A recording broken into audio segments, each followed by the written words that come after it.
are legends of giant animals in the North Woods.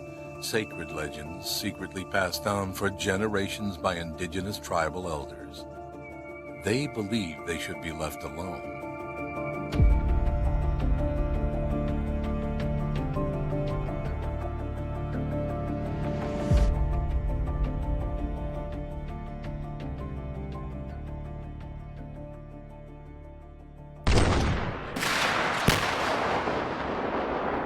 It turned out to be very successful. We used the right amount of tannerite, we used the right gun, the right velocity. Little did we know that Pete and Dane were out there looking for us at the same time, so. So when we heard the explosion, I was in utter shock and disbelief because it like shook the ground.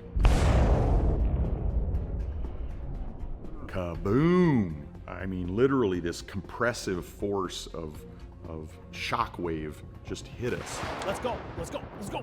And I was like, oh my God, it's on and he's doing it. It was shocking. And that was kind of when we knew where they were, and so we chased after the sound. And that was fun. This is more accurate than I actually anticipated. Hey, what are you doing, man? Target practicing. What is this? Wait a second. That's mine. So we run up on Troy, and I am like just blown away by seeing the size of this gun that he's got. It just seemed like ridiculous overkill. They came up and they're all ticked at that, and that didn't go over well. What I was going to do, and I told you what I was going to do. Man, you haven't thought this over a bit? I thought it out clearly. Once it's dead, I don't have to worry about it. If it's one and done, okay. What if there's more? You understand, you clearly understand the ramifications of doing that. Oh yeah. I have no problems. I don't think you understand, man. There's a group of kids corps of like 200-300 kids that are having Mickinock Week, and it's all about turtle conservation on Lake Minnetonka this summer in July. Bob, you haven't even talked to us about this yet, man. Maybe you need to hear, you've heard Troy's side, but maybe you need to hear our side. Yeah, I've heard Troy's side, and I kind of agree with Troy. I think it's a dangerous animal that's out there, And if you want a DNA sample, we'll get you a DNA sample after we're done. I mean, kind of brutal, but it sounds like we need to do this in order to protect people. We're gonna push back, so I hope you're prepared. Yeah. We're ready. Doesn't bother me. I mean, to be honest, you can do what you want to do. Beat me to it. I don't care. But I know if I get to it, what I'm going to do. I could tell by looking at him that he meant it. And here's the funny thing about it, is that I believe that Troy had very good intentions and was thinking he was doing the right thing. I don't think he was trophy hunting. I think he thought that the thing was dangerous and he wanted to get rid of it. Dane and I talked about this a lot. And I was kind of blunt. I mean, it's you want to be a pansy ass to me, and then you want to attack me. It's like, I'm not going to go for that.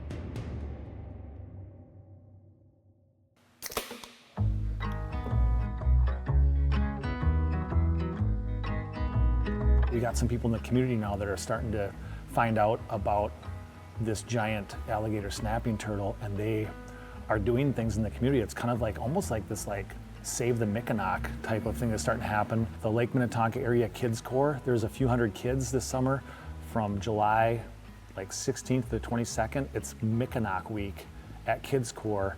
Really rewarding when you have a purpose and you can help kids understand the importance of conservation. And as we know, there's not everybody is on board with that, and it's really good to reach out to the community and have the kids understand how important it is that we do the right thing. We're the ones who actually pulled him into this whole thing. You found out about him at the grocery store. I went and pursued him, basically talked him into this whole doggone thing. He didn't even want to be involved. He basically gave us the middle finger at the beginning of it, and now we got him into it, and now it's kind of like this, what have we done? But, honestly, and kind of getting to know him a bit, he's a good guy with good intentions, man, but he's trying to do the right thing. He's just worried. He's just worried. Yeah. So, Tom, I'm going to contact him, and I'm going to see maybe, he's a wise man, and maybe we can get him with Troy, and Troy will, he can talk some sense into Troy about it. And, help him understand the spiritual nature of Yeah. of the animal as it relates to And the native people. Yeah, exactly. So we know that if we talk to Troy and say, hey, come up and talk to this guy, he's gonna say, forget it, I'm not gonna do it. Can't get a good ring going. You know, you are gonna kill yourself with that cigar. I'm gonna die of something. Me and Dane decided that we were gonna try to do some things to talk him out of doing what he was about to do. We did every shenanigan we could think of. Troy or anything like that, but we definitely. As the cop goes by. Sorry. Save the Mickinock.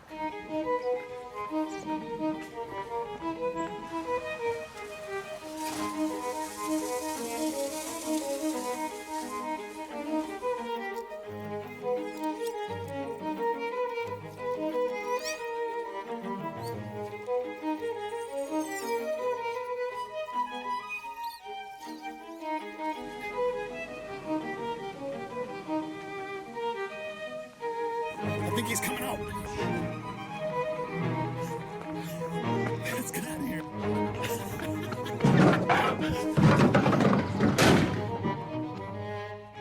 We had a tradition of always doing weekends where us guys would go up to a cabin and hang out up in Wisconsin. And so basically Dane and I just put together this guys weekend. Dane, thanks for coming up to the cabin, man. Yeah. It's So, always fun coming up here. What are the chances of getting Troy to come up? Did you talk to him? I did, and I saw him at the Jube, of course, the Yeah. Jubilee, and he's game, so he's going to come up Where's he gonna meet us? at your cabin. Okay. No, I'm sorry, at the KT, at the Castle Tap. Yeah. Awesome, good. Well, he loves Kevin, the bartender, so.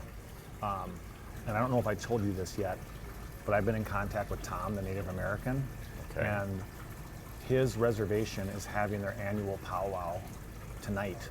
And what Troy doesn't realize, I want to bring Troy there. And Tom said he would try to find us, and he wants to talk to Troy. Hopefully he doesn't suspect that we're the ones that stretch strap his vehicle. I wonder how that went. We picked the freaking hottest day of the year to do that. I love these weekends that we get up here and do that. And Troy's new to it in the last year, and I consider him a friend first, man. Yeah. He's my friend first, and Even though we disagree on this, we're gonna maybe we can work figure through it that. out. We're gonna work through that. Let's finish this up. And get Cheers. rolling. Cheers, Yeah. man. Thanks for coming up, man. Appreciate bet. it.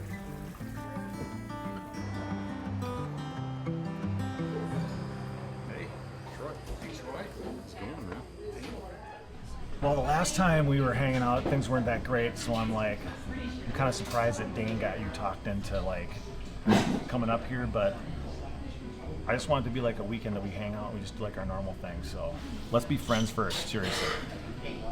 Don't let the little got stuff. Cheers. Yeah, cheers, man. We normally do our little pub crawl thing that we go around and hang out and stuff, but I was thinking that I got something a little bit more unique planned for us tonight to do.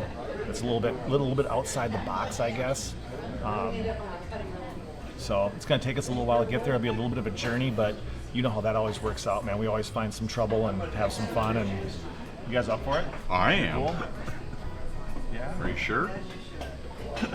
You sure he's ready? Sure. Why not? Right. As tradition dictates, let's play dice for the tab. Yep. 654. 654.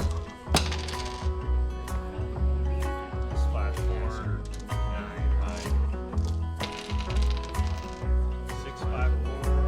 You're gonna pay. Oh! 548. Thanks for the beers. Thanks, Troy. It turns out that, he's got a soft little underbelly and he can be fun. He becomes kind of part of our group of friends. And we had this common thing that we were kind of working on together for a while until he went all haywire. But the one thing that I regret is actually seeing him karaoke one time. He's gonna kill me when he finds out that I gave you guys this video.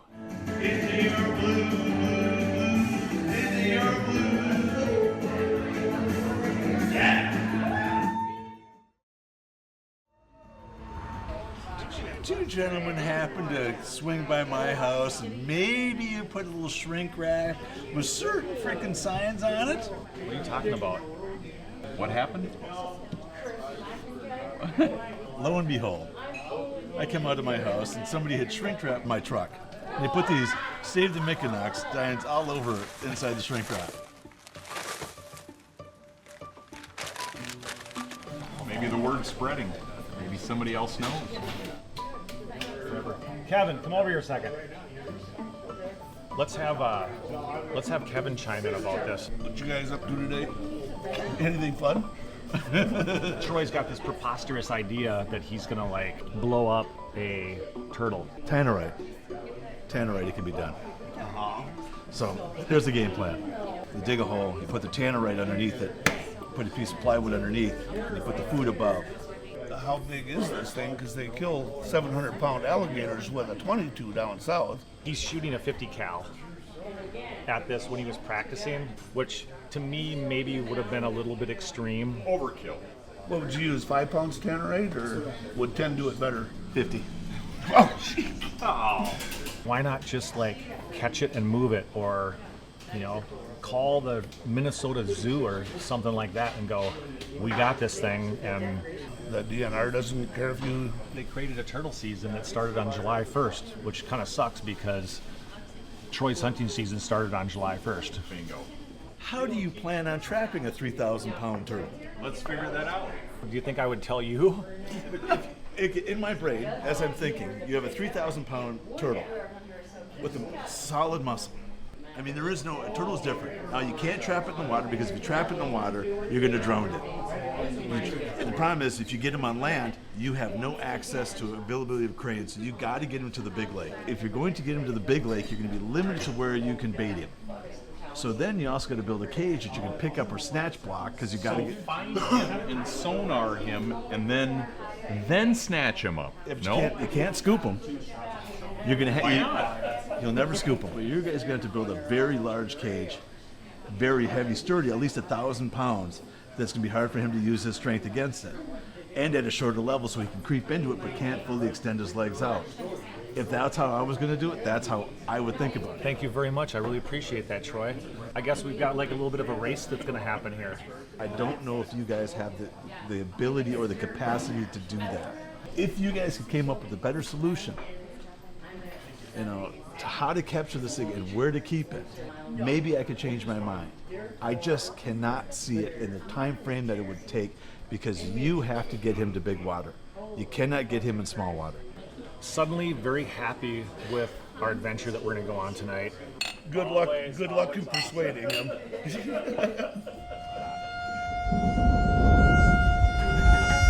And so we take off and drive through this ridiculous storm, just missed a tornado, have to take shelter a couple times on the way up there. In 15 minutes, it can go from a great day to a scary day, and it certainly did. There were trees laying every which way, and there was tornadoes that cut through right where we were. Get up to this powwow on this guy's reservation, and they canceled the powwow, and they had everybody inside this gymnasium because it was too dangerous at the time. Well, we still were able to somehow get hold of Tom, and he agreed to meet up with us at a restaurant, a little pub bar restaurant in northern Wisconsin. Good to see you. Yeah. Thanks for coming down. Tom, Dane. Yep, Dane. And Troy. The reason why we're up here is because I want you to meet Tom. Tom is the tribal elder that we met with when we first discovered, what we discovered and got his advice. I don't know, I guess I just like to know what your view is on all of this, what's going on. Why are you like why you are? I hunt predators is what I do. All predators do the exact same thing. All of them do. They don't hate, they don't love, they just consume. I'm not taking any trophy. I'm not telling anyone about this thing. Certain things don't belong in time. Well, maybe it's you that shouldn't be here then. It could be. I'm probably out of time. Yeah, because this has been here way before you. If this thing is 200 years old, it survived for 200 years? The encroachment is happening to where it can't get out. And fortunately, with encroachment, its food supply will be limited or will be actually increased by the amount of people. Black bears and stuff up there sometimes take cows, take calves. It's an easy target. They don't mean it, they don't hate it. It just is what it is. 5 black bears in my yard last night, not more than 20 feet from me. Am I supposed to go out and kill them now because they're in my yard? No, because they're a danger to me. If I go out there, they're a danger to me. Bears on our reservation is closed. There's no bear hunting on our reservation because there's Bear Clan people. Those are our relatives, and you don't kill your relatives. And you must have some angry issues or something. I don't know what your deal is, but Turtle Island, you know what that is? No. It's the earth. It all came from the turtle. Okay. The turtle was a big part of that story of how the earth began. And now you want to take this thing that the creator has made, and maybe it's been here for 200 years, and because you have a problem with this, that it hasn't done nothing to you or anybody that you know of, and you want to take and you want to kill this thing. Any predator that kills people, you're okay with. If they're in their territory harming them and they're trying to hunt them and put their head on the wall and have them hanging from their wall and they're in their territory, yeah, go for it then. Humans in nature, every once in a while something doesn't happen quite right and somebody gets hurt or maybe killed, but that doesn't mean that we have to attack nature because of it. What about all the sharks that are in the ocean and they come up and they take off limbs, they take off arms, they take off legs? Do they go to everybody get together and they go out and kill all the sharks they can get then because this one shark did that? It's the same thing, exactly the same. Yeah. And look how big an area they have, and where's the encroachment there? Again, what would keep him from floating up on the shore and opening up his mouth? Haven't seen it yet. No, I haven't seen it yet. But who says it can't? Well, Pete did. It floated up, and he was on the side of a road, mouth wide open. What would keep a kid from walking by? It doesn't know. I've seen where it came up. There's not going to be no kids down there walking by. That's a part of the lake that like nobody ever goes, which is probably why it's always been there. It's a swamp, and it's like it's inaccessible. They say what goes around comes around. So if you do this to this turtle, just beware of you down the line. I don't like that approach. If you go at me that way, if you want to have an honest debate about keep this thing around, I said fine, give me an honest approach. I don't know. You guys come up with a game plan. There is no game plan. You don't need a game plan. Just leave it alone. Leave it be, leave it in nature. I thought that he could talk some sense into him, but those two guys were just like, boom, just butted heads right away. It got very, very heated. I was like worried that like somebody was gonna get physical or something. It was an intense evening. I think Pete and Dane were hoping that this guy would spend some magical, charismatic charm on me, but he did the exact opposite, but just ticked me off. You know, how many times did you say it set bait up for this turtle? I'm not answering that question. You know you were baiting. When the truth is there, you don't say nothing. And that's what you're doing. You're not saying nothing because you're trying to make him come to you. You're trying to make him do this stuff. So leave him alone so he can go back to his natural ways. And it didn't have to go as far as it did already. I don't care what anyone says. I'm going to do what I'm going to do. It's what my opinion is. Maybe Tom did change your mind, but you just don't know it yet. And you know what? Regardless, he deserves our respect. I'll think about it. I'll give you that. Is that fair? As far as I'm concerned, I'm kind of done. That's, you know what? This is enough. It's enough. Yeah. Thank you. Thanks, Tom. Appreciate it. Yep. Okay.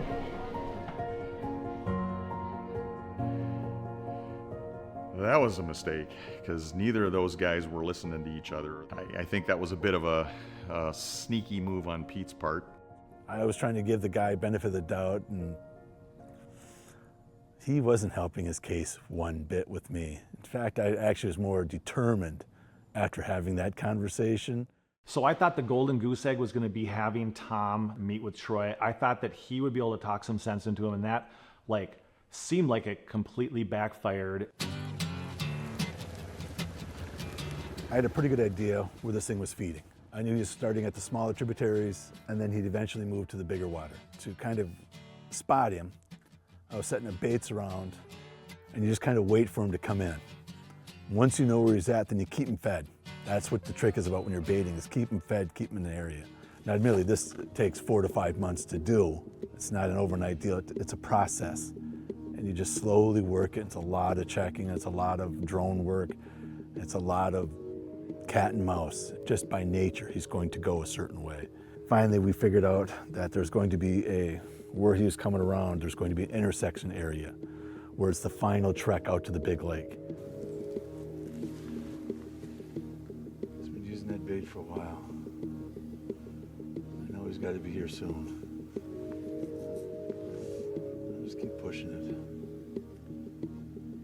In the end, that's where I put bait 7, where I knew he was going to come up. You get him there.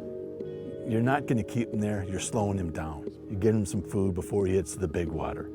Typically what I do with all the baits I set up is you go over, you drone them all so you don't disturb it. You want to come in quietly as possible, as high as possible. Look at the area, look and see how much, if it had been hit. Well, all of a sudden you start going through all the baits, 7 baits, you're burning up a lot of battery. And so when we finally hit bait 7, all of a sudden, oh my God, there it is. You can see the battery's dying, and all of a sudden it's like, oh no, this can't be happening to me. I'm losing power fast. Just died on me. And it's like, oh my God. When we finally got to bait 7 and we saw it exactly, it was torn apart the way I knew it was. But we also noticed one thing, it didn't go over the land bridge. It went back in. So then I knew right then it was coming back. I left some food, but not a lot, so it's going to fill up. So we knew that night this was going to be it. My dad came up to us and was just like, you guys got to come help us. Go looking for his bait stations. Caught me off guard that they would use my son against me. It just doesn't seem right. Whoa, whoa, whoa!